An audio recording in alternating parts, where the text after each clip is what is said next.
absolute, my envy profound of those who could, and my admiration for my flatmate boundless.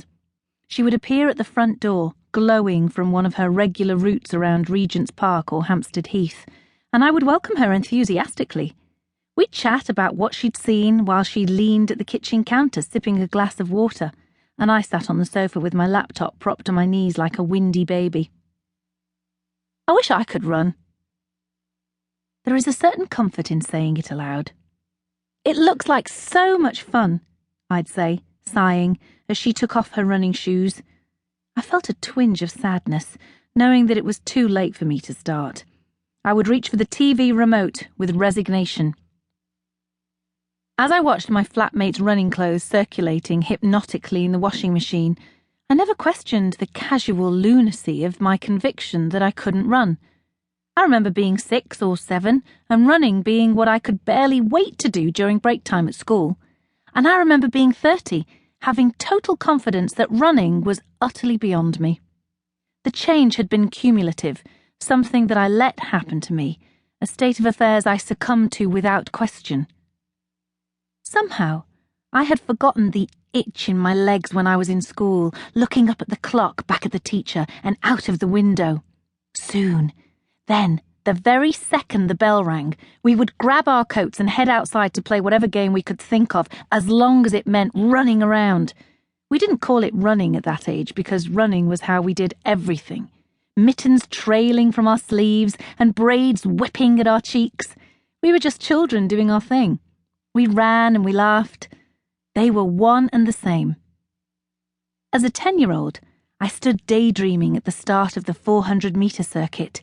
In the warmth of summer, I watched the sun shine through the pinprick holes in my navy blue shirt, noticing how it browned both my arms and the grass of the track. I would merrily run around it for as long as I could, sometimes straight across the middle if I fancied a change, until we were called back to lessons or until someone else needed the track. 20 years later, it was as if I had never run. It didn't occur to me that I could. I wasn't a runner, and that was that. Somehow, I had lost sight of the fact that not being a runner and being unable to run were not one and the same. I wasn't the sporty type. It was as simple as that. I was a curvy girl with little or no competitive spirit. I rarely made a connection between bat and ball during games at school, and I neglected my body almost entirely for 3 years at university.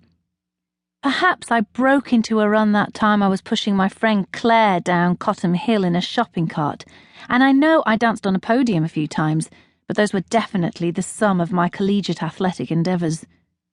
Then I moved to London and joined the eternal treadmill of private gym membership.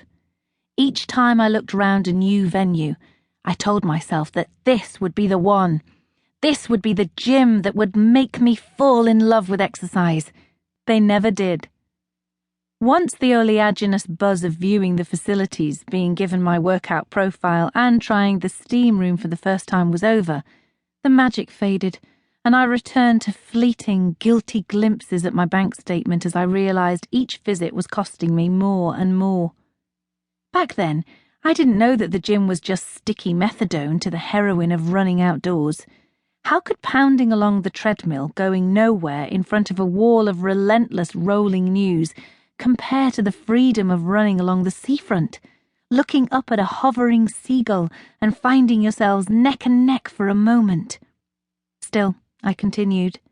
Next came the Madonna-influenced yoga phase. Relaxing, but only as relaxing as it could ever be to race across the city and part with more money than I'd spent on 3 weeknight dinners for the sake of 90 minutes bending and sweating in front of myriad freelance web designers and stressed-out fashion editors. Then came Pilates and even a flirtation with meditation. Finally, after a summer of heartache followed by almost crippling depression, came the walking phase. After a hectic routine of lying under my coffee table weeping, I had reached a point where I had to get outside and see daylight. I wanted to feel the breath of warm air on my skin. I yearned to feel my blood circulate round my body again, and I needed to do it with a view that was not just that of a ceiling tile or a yogi's tatty 3-week-old pedicure.